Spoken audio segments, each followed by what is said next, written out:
I've told you all the story about how my daughter at the age of 2 was sitting at my feet at a circular rack in a Sears department store at the entrance to the mall when suddenly she was gone.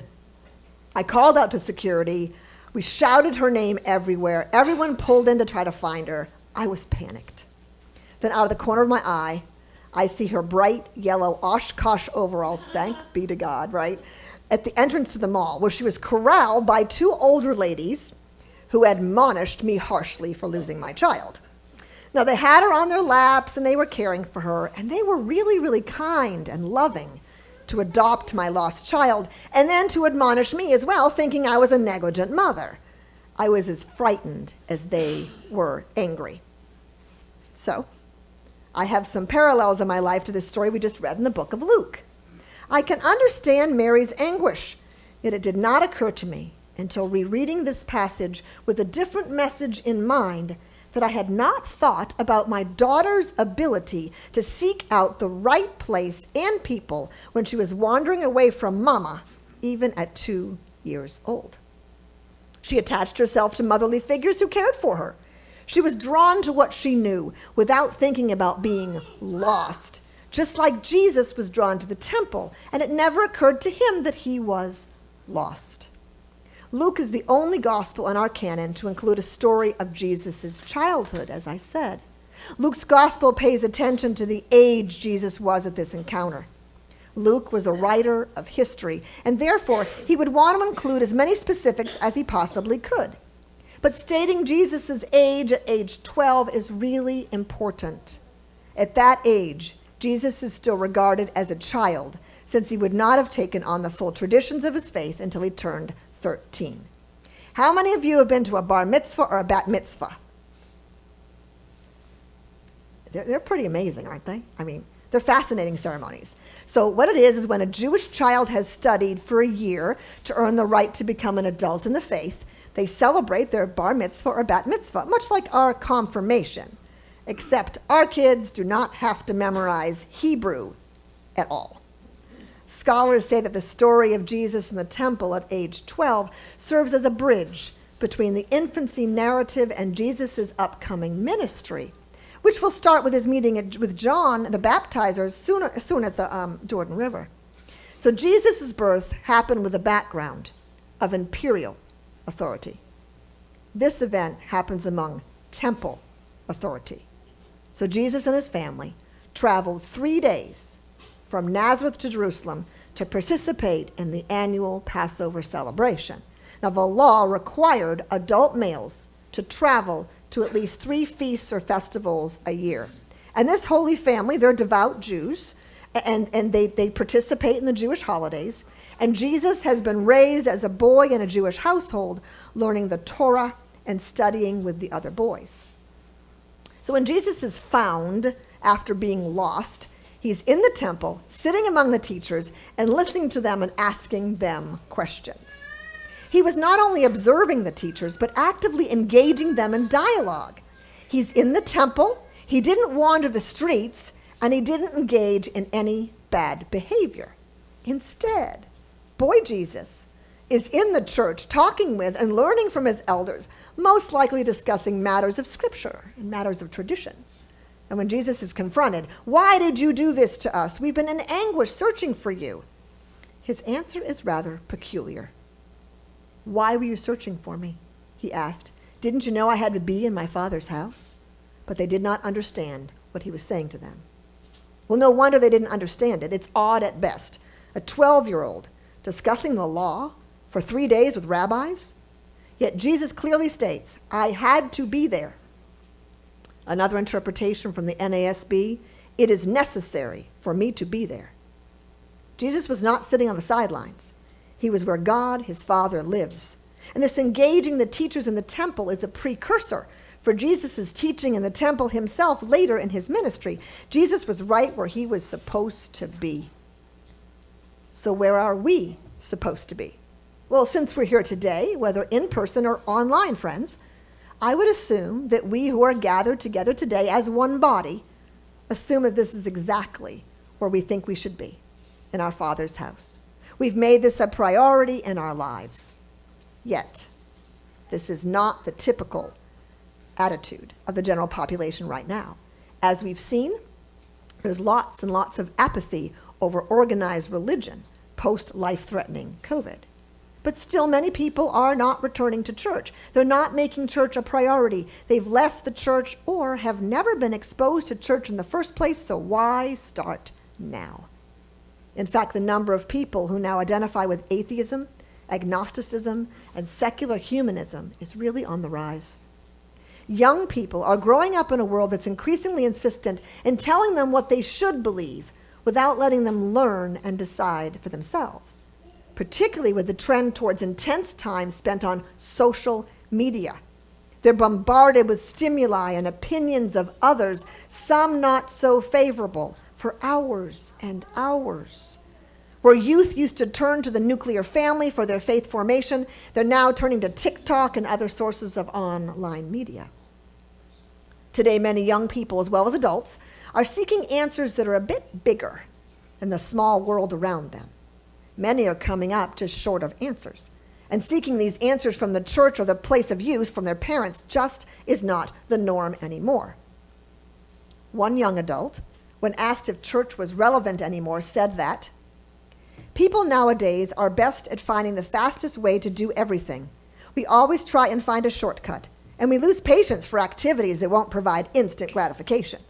However, when it comes to church, patience, consistency, and hard work are necessities. There are absolutely no shortcuts. On the contrary, it takes a long time to even understand what it takes to build this relationship with your church and God. And it's for this reason, among others, that to 21st century society, the church is not seen as relevant. We have instant knowledge at our fingertips, instant stimulation, instant answers, instant gratification. How many of you have been in a restaurant and you're with friends and the question comes up at the table? Who was that actor that played such and so in that movie? Right? And nobody can think of the answer. So what do? You pull out your phone and you Google it, right? It's true. Instant answer right there at our fingertips. But friends, relationship with God isn't like that. So therefore, many can see the church and its teachings as irrelevant.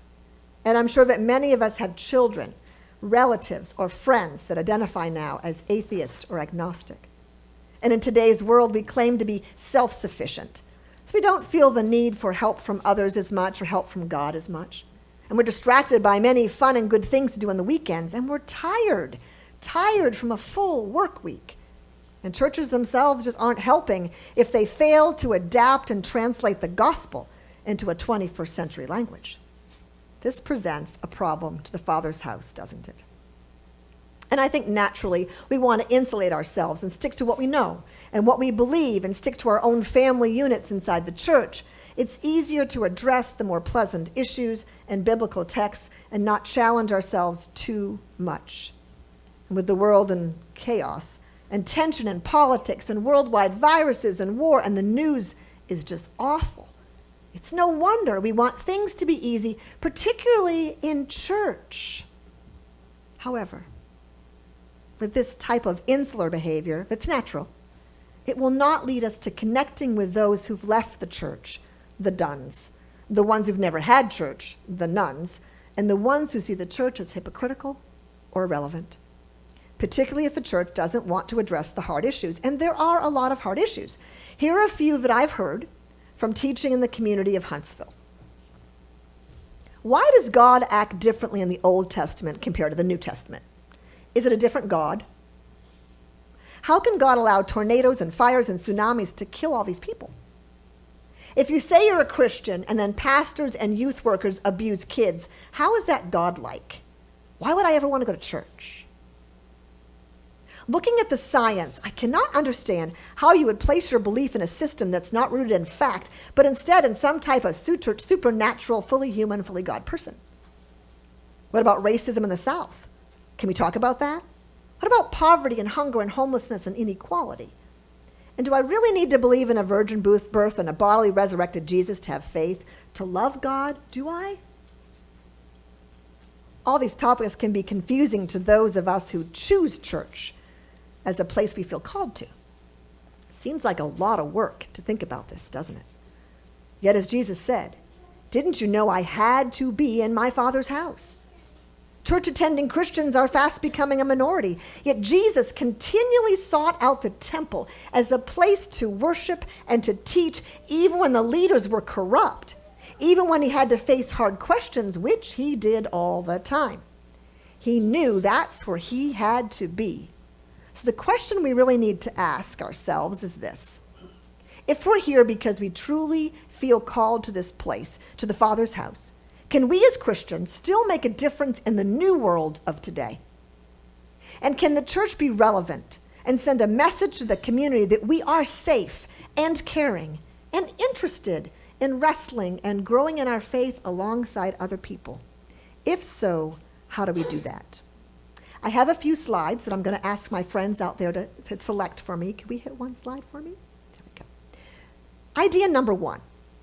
Make opportunities to engage the community. Don't live at the church only. Go outside the walls. If we trap the gospel message inside our empty church buildings, many people will never hear it. Staying relevant requires intentionality, yet it can also happen quite naturally as a church body engages its community and fulfills the Great Commission. But in order to stay relevant, we need to make opportunities to interact with non-church attenders on a fairly regular basis. This way, we can gain a perspective on how non-believers, the nuns, or the ones who've left the church, the duns, view the church from the outside. You see, by engaging our community and watching and listening to them, we might be able to remove some man-made stumbling blocks that may have crept into our church practices, barriers that unnecessarily hinder people from hearing and understanding what a relationship with God can bring to their lives. How do we meet the community where they are? Well, a couple suggestions up there. Volunteering in the community, having a booth at a fair, a float in the parades, a craft table at the ball games, just being a presence, meeting people where they are in their life journey. After all, look at our vision statement. Big Cove Presbyterian Church is called by God to provide family to all, to meet people where they are on their faith journey, to train leaders, create disciples, and share the love of God wherever we go. Now, that first idea was based on outside the walls. This idea that's coming up is based on inside the walls. Sponsor our community events. So open up our church for community events with the main purpose of just getting to know our neighbors, like the yard sale. We got to know our neighbors, didn't we? They came, they visited. Hosting programs and events like that for the community can draw neighbors to our facility who otherwise might never, ever come to the church grounds. A Lifeway research study found that only a third of unchurched Americans would be interested in visiting a worship service. Only a third. However, they may visit a community event. 2/3, 62%, would attend a church meeting about neighborhood safety. Half would take part in a community service event, or a concert, or a sports or exercise program, or a neighborhood get-together at a church. You see, a person's first time to a church isn't necessarily a worship service or a Bible study, because that can be intimidating for a lot of people. Instead, we can try to create safe places for people to just be exposed. When we do meet them, we can make the space to ask visitors and members of the community honest questions about what they think about our church. And what can we do to be better engaged in our community? Where do they see a need that we can fulfill? But it might take a little help. That's why we form partnerships. And these partnerships are how we can help develop these relationships, because they might know the demographic of our community even better than we do. And here's another idea. After we get to know our community better, to find ways to meet their needs with our space on a more regular schedule.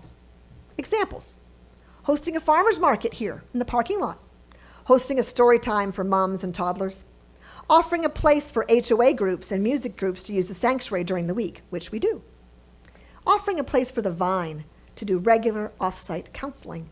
There are many, many ways to meet the needs of the community with our facility that's underused all week. And after all that is said, we can't forget something important. No belly button gazing, but There's a need for us to be in community with each other. Following Jesus is a communal activity. We both make disciples and become better disciples by seeking Jesus together. In fact, God often speaks to us through our relationships with each other. We need to continually facilitate our communal growth through worshiping together, having fellowship together, the chili supper, talking about hard issues together, studying together, learning together, and frankly, encouraging each other. This creates better disciples, disciples that are prepared to share the light of Christ wherever they go. And don't forget, those of you who can't leave, go in the outside to be out there, prayer is an incredibly important part of our discipleship. We've got to have prayer warriors and Facebook encouragers. Very important. So when a church seeks to be relevant to its community, it creates sort of an on-ramp for other people to develop a relationship with God. And we're a church that's one body, seeking God's direction together, all called to our Father's house here, and praise be to God for that. And today, we have a congregational meeting, a place to do business, reflect over the last year, and to elect into office individuals who will help this church discern God's will for moving forward and staying relevant. What a blessing that we have been given. This church has amazing opportunities. We are incredibly blessed.